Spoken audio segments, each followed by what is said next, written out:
Welcome back to the channel.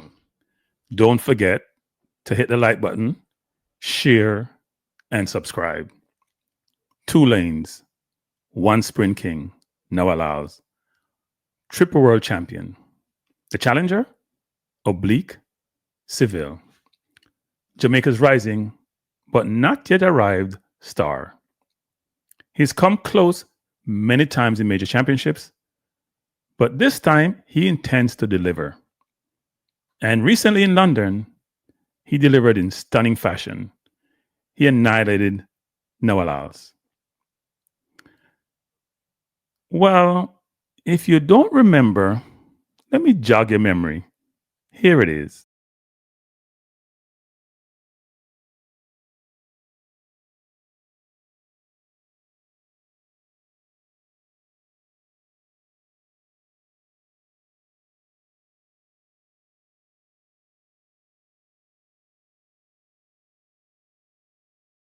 As you can see from the race, Seville annihilated Noah Lyles.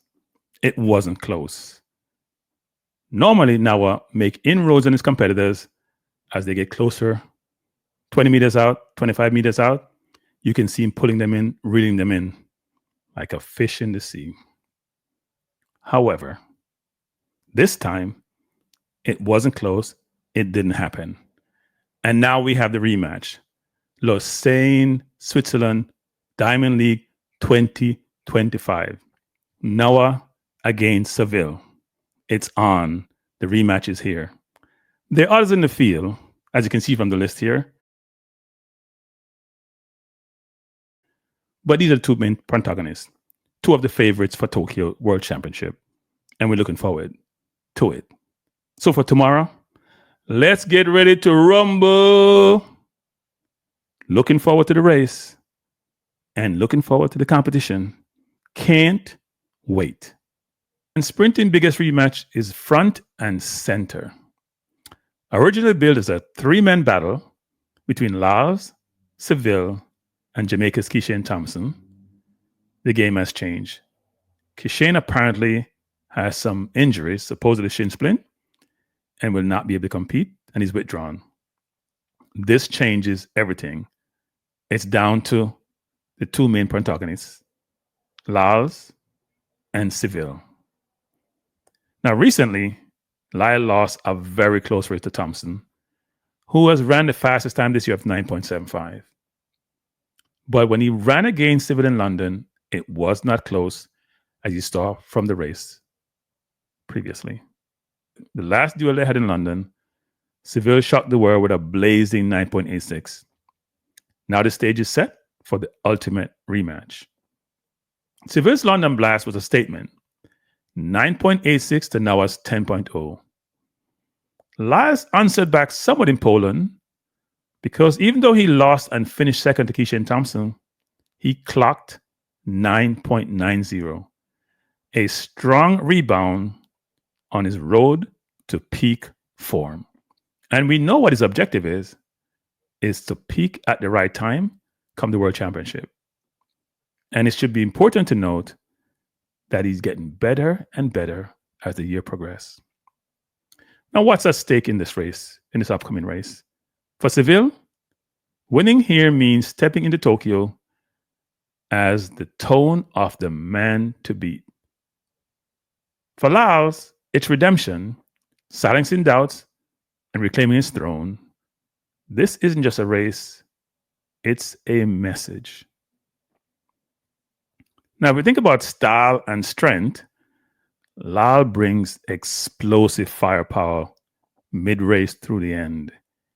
He builds speed like a freight train, and that became extremely obvious in the last race he ran in Poland, because if you watch that race, Kishane got a brilliant start in the first 10, 15 meters, leading easily at the 50.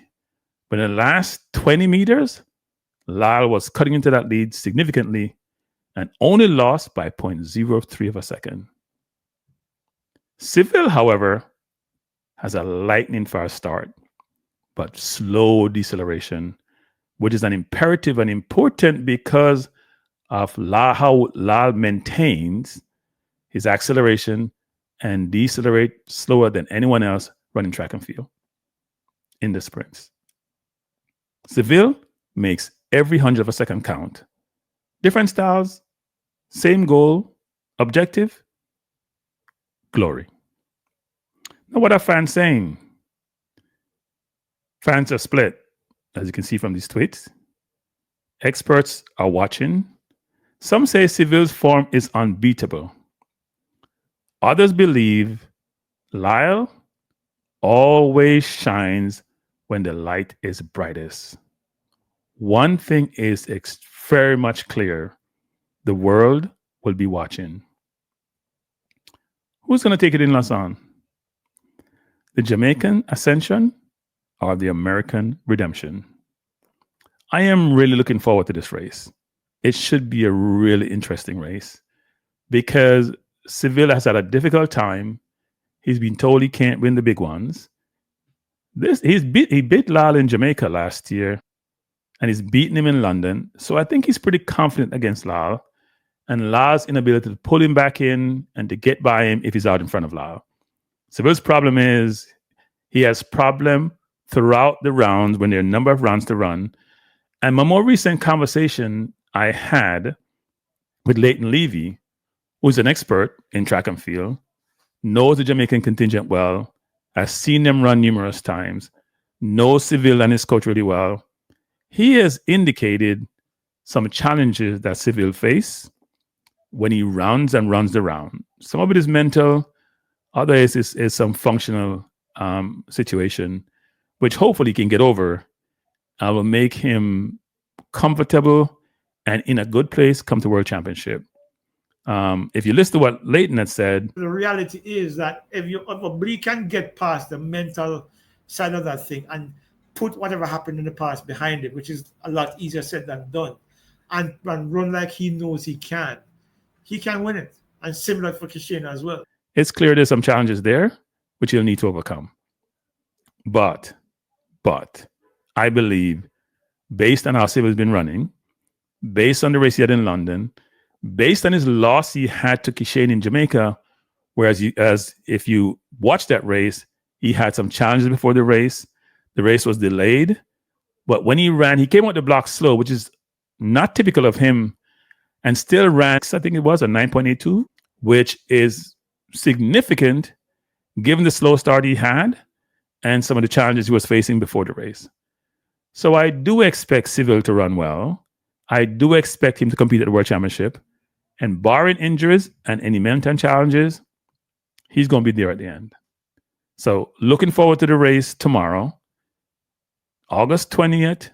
Be there or be square. Again, hit the like button, subscribe, share the channel. Peace out.